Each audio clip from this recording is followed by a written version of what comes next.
부정맥이 왜 생겼느냐가 더 중요할 것 같아요. 정신적으로 스트레스가 없는데도 그런 두근거림이라면 그때는 혹시 병적인 그런 부정맥은 아닐까?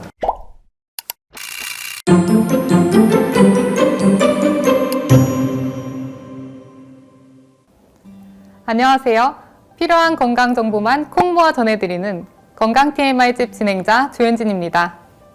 한국인의 3대 질환 중 하나죠. 바로 심장질환입니다. 그리고 이 심장질환과 밀접하게 연결된 게 바로 부정맥입니다. 특히 돌연사의 주요 원인 중 하나로 알려져 있어서 많은 분들이 걱정하고 계시는데요. 오늘 건강 TMI에서는 부정맥 전문의 순환기내과 김민 교수님과 함께 부정맥에 대해 알아보는 시간을 가져보겠습니다. 교수님 어서 오세요. 네, 안녕하세요.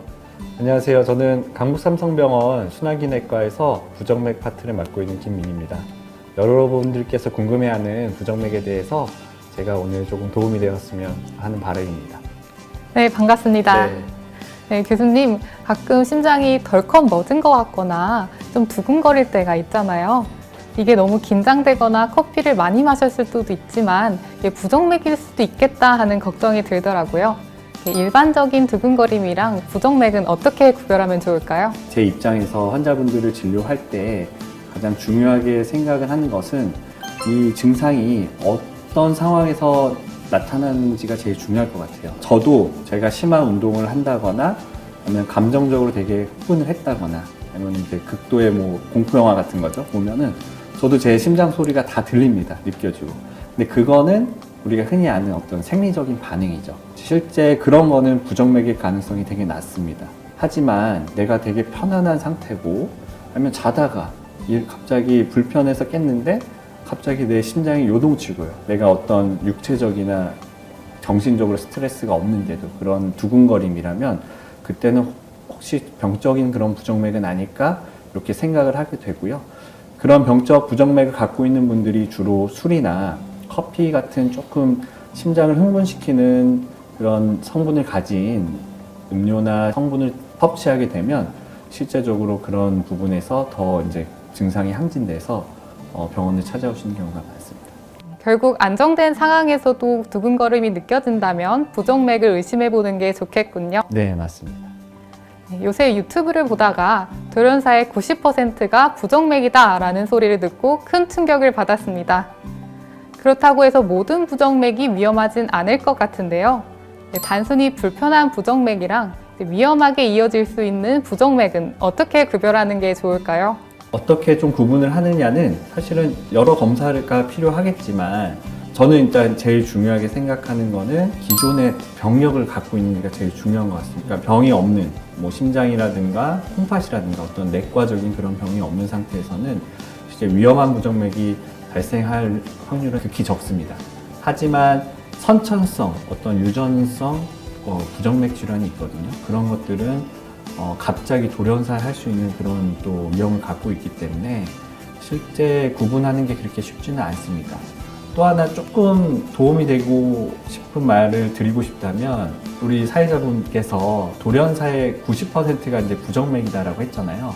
거기서 근데 제일 중요한 건 부정맥이 왜 생겼느냐가 더 중요할 것 같아요. 그러니까 부정맥 아까 말했던 선천성 어떤 유전성 부정맥 환자분들은 다른 원인이 없이 그냥 부정맥만 탁 생기고 아주 위험한 상황으로 이렇게 발전을 합니다. 하지만 예전에 심근경색증을 알아서 심부전을 앓고 있다든가 콩팥 기능도 안 좋다든가 그런 분들은 실제 그런 병에 의해서 2차적으로 부정맥이 생기거든요. 그런 분들은 부정맥을 치료할 게 아니라 그 기본적인 질환을 또 치료해야 되기 때문에 물론 돌연사로 진행하는 과정에서 부정맥이 나오긴 하지만 과연 이 부정맥이 왜 생겼냐를 캐치하는 게 더 중요할 것 같아서 사실 그 90%라는 수치가 상당히 높습니다만 그 안에 순수하게 진짜 다른 질환 없이 부정맥만으로 문제가 되는 경우는 그보다 더 적다고 생각을 합니다. 그리고 이제 두 번째 질문 주신 것 중에 그러면 위험한 것과 위험하지 않은 것을 어떻게 구분하냐. 방금 말씀드렸다시피 환자분들이 가지고 있는 그런 병력을 일단은 한번 점검하는 게 제일 중요하고요. 또 하나 위험한 부정맥 같은 경우는 보통 활동할 때 생기고 단순히 두근거림으로 끝나는 게 아니라 의식을 잃고 쓰러진다든가 아니면 거의 쓰러질 뻔한 실신할 정도의 그런 어떤 증상을 동반하게 됩니다. 그리고 실제 위험하지 않은 부정맥들은 환자분들이 가지고 있는 그런 어떤 병력은 없는데 단순히 이제 두근거림으로 시작을 해서 증상이 또 자연적으로 가라앉고 또 그런 부분들이 있어서 우리가 위험하냐 안 위험하냐 하는 거는 첫 번째 병력과 두 번째 동반된 다른 증상 이런 것들을 같이 보면서 구분을 하고 있습니다. 네, 자세하게 알려주셔서 정말 감사드립니다. 그렇다면 부정맥 환자들은 이제 일상 속에서 커피나 음주를 좀 멀리하는 게 좋다고 하시잖아요. 그렇다면 하루에 아메리카노 한 잔이라든가 맥주 한 잔, 이 정도도 혹시 위험할까요? 이것도 되게 중요한 질문입니다. 술은 사실은 많이 먹으면 먹을수록 부정맥 위험, 발생 위험, 그리고 부정맥 환자분들한테서 잘 조절됐다가 조절되지 않는 상태로 치닫을 위험이 높아진다는 게 많은 연구를 통해서 일단 증명이 되었습니다. 다만 방금 말씀 주신 것처럼 맥주 한 잔도 안 되느냐, 사실 그렇지는 않습니다. 소주 한 잔?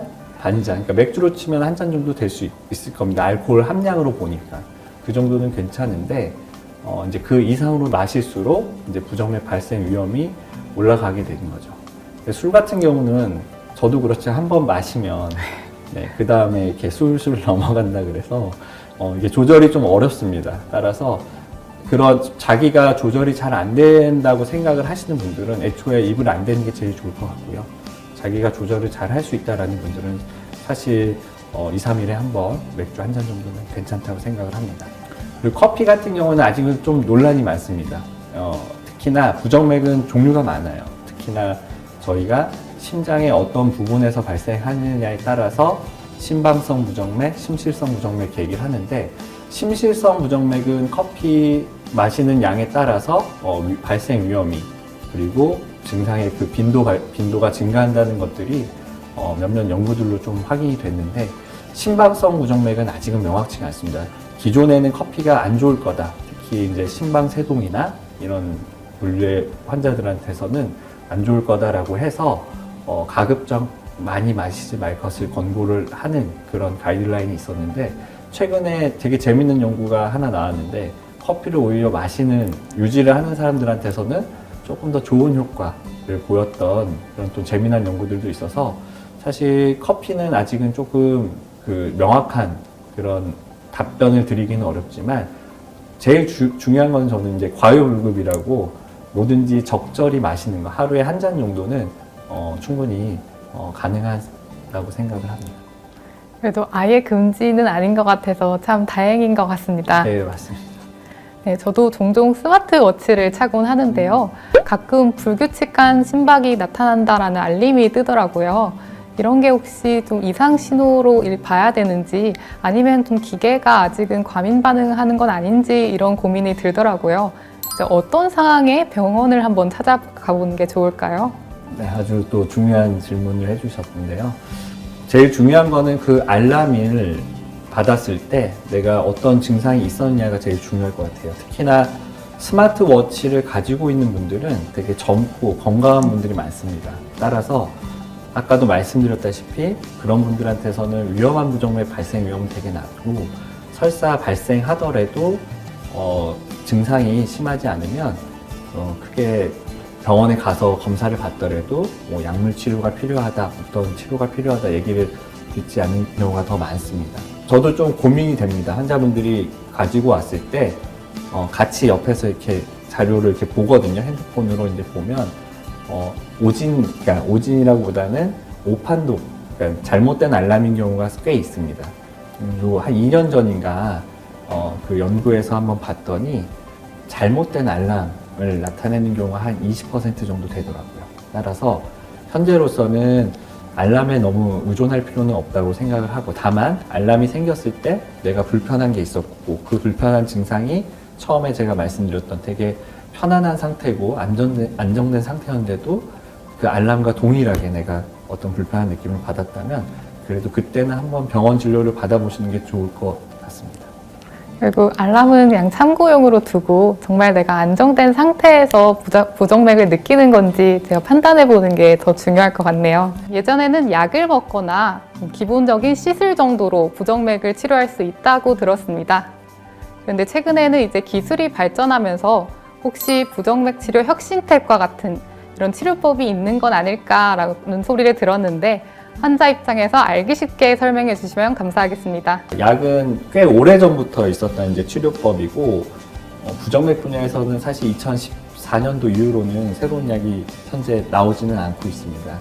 약물이 가지는 어떤 한계성을 저희가 이제 인정을 했기 때문에 그 이후에는 부정맥 관련 시술법들이 많은 발전을 해왔고 최근에는 그런 기술들이 계속 좀 급속도로 발전하는 그런 의료의 또 한 분야로 부정맥을 좀 손꼽을 수 있습니다. 부정맥 시술에서 가장 중요한 치료는 인공 심박동기, 그러니까 섬액성 부정맥 환자들한테서 맥을 이렇게 올려주는 인공 심박동기라고 하는 이제 치료 부분에서도 많이 발전이 있었고 또 하나는 그 심방세동이나 심실 빈맥 환자들, 빈맥성 부정맥에서 이 부정맥 부분의 그런 심장 세포를 없애는데 온도 에너지를 이용했던 그런 기술들이 있었던 반면에 최근에는 펄스장이라든가 레이저라든가 이런 거를 이용하는 부분에서도 실제 임상에 적용되는 부분도 있고 아직 임상에 적용되진 않았지만 계속 발전이 되는 분야가 있습니다. 예를 들면 옛날에 섬액성 부정맥 환자분들이 그 인공심박동기를 넣을 때는 그냥 맥만 살려주면 되니까 심장의 어떤 부분이든 이제 전기선을 넣으면 이제 치료가 끝났어요. 근데 이제 길게 보니까 그게 그렇게 넣은 이제 전기 자극이 우리 몸에서는 사실 생리적인 어떤 자연적인 그런 자극은 아니기 때문에 박동기 자극이 오래 들어가면 들어갈수록 심장 기능이 다시 안 좋아지더라라는 그런 관찰을 하게 되었고 실제 이제 그런 거에 대한 질환에 대한 정의도 많이 내려져서 요새는 이제 전극선이라고 하거든요. 심장 안에 전기선을 넣을 때 기존에 환자분들이 가지고 있는 자기 전기선 근처에 그걸 넣는 쪽으로 요새는 많이 시도하고 있습니다. 그렇게 되면 실제 자기 전기선의 전기 흐름을 살려줄 수가 있기 때문에 아까 말씀드렸던 비생리적 전기 자극에 의한 심장이 안 좋아지는 그런 반응을 많이 줄일 수가 있고 최근에 아까 말씀드렸던 이제 빈맥성 부정맥 환자들한테서는 온도 에너지를 이용하지 않고 이제 펄스장이라고 해서 비교적 심장의 주변 구조물이나 심장 자체에서 아주 부정맥 관련된 부분만 선택적으로 제거할 수 있는 그런 기술들이 이제 획기적으로 발전하고 있어서 우리가 예전의 기술로는 어디 한 군데를 이렇게 없애면 주변이 같이 파괴될 수밖에 없었는데 그런 부작용을 좀 피할 수 있는 안전성 측면에서 많이 향상된 그런 기술들이 도입되고 있습니다. 되게 부정맥 신기한 치료법들이 많이 나오고 있는 것 같아요. 네, 그렇다면 이제 모든 부정맥 환자분들이 이런 치료 방법들을 이행해야 되는 걸까요? 제가 진료를 보고 그런 시술을 할지 말지 이제 환자분들과 결정을 할 때 상당히 많은 고민이 되는 부분입니다. 빈맥성 부정맥 같은 경우에는 약물 치료를 먼저 해보고요. 환자분들이 응급인 상황이 아니면 일단 약물로 치료를 먼저 시작을 하고요. 약물에 대한 이제 반응을 보게 됩니다. 증상이라든가 그런 추적 검사들을 통해 가지고 이 병이 계속 진행을 하고 있는 건지 아니면은 병이 충분히 약으로도 다스려질 수 있는지 이런 것들을 이제 보게 되고 거기에 부합해서 환자분들의 증상도 어떻게 의존하고 있는지에 따라서 이제 시술을 결정하게 됩니다. 그래서 단순하게 무조건 부정맥이 있다, 시술을 해야 된다 이런 건 아니고요. 부정맥 종류가 많지만 실제 약으로 빈맥성 부정맥들 같은 경우에는 보통 약으로 잘 조절되면 꾸준히 약으로 경과를 볼 수 있는 그런 부분도 있고 약으로 잘 안 되고 이제 병이 악화되면서 이 부정맥으로 인한 어떤 합병증들이 생길 위험이 높다라고 판단되면 그때는 이제 환자분들과 충분히 상의를 하고 합니다. 요새는 의사와 환자 관계가 어떤 일방적 관계가 아니라 서로 상의를 하고 충분히 토론을 하고 나서 치료 결정을 하는 게 전 세계적인 그런 또 치료 가이드라인의 추세이기 때문에 그런 부분에서 많이 상의를 하고 있고요. 물론 이제 섬액성 부정맥도 증상이 제일 중요합니다. 다만 어떤 섬액성 부정맥 같은 경우는 환자분들이 증상이 없는데 갑자기 급사하는 그런 부분도 있습니다. 우리가 일반적으로 먹는 경구약 중에 그 맥을 지속적으로 이렇게 올려서 유지할 수 있는 약은 없거든요. 그래서 아까 말씀드렸던 이제 심박동기라는 어떤 기계를 삽입해야 되기 때문에 어떤 시술을 결정할 때는 조금 더 신중히 고민을 하는 그런 부분이 있습니다만, 첫 번째 이제 섬액성 부정맥이 있고 확실하게 환자분들이 그로 인해서 어지럼증이나 시신 등에 연관된 증상이 있으면은 그것도 충분히 상의를 해서 진행을 하고, 제일 고민인 게 증상은 없는데 아주 위험한 패턴의 섬액이 간간히 나타나는 분들이 있거든요. 근데 결국은 제가 경험했을 때 실제 시술을 위해 입원을 하셨다가 밤에 갑자기 돌아가신 분들도 있기 때문에 그런 분들 저희가 의학적으로 증명된 증상이 없더라도 갑자기 급사할 수 있는 그런 섬액성 부정맥 타입 그런 종류를 가지신 환자분들은 충분히 계속 상의를 하고 가급적 이제 시술을 받는 쪽으로 이렇게 결정을 하려고 하는 편입니다. 네, 결국 어떤 부정맥인지에 따라 약물 치료를 해야 될지 아니면 기관 삽입 등의 최신 치료법을 이행해야 될지가 달라지겠네요. 네, 오늘 정말 자세하게 알려주셔서 감사합니다. 네, 오늘의 건강 TMI집 요약합니다.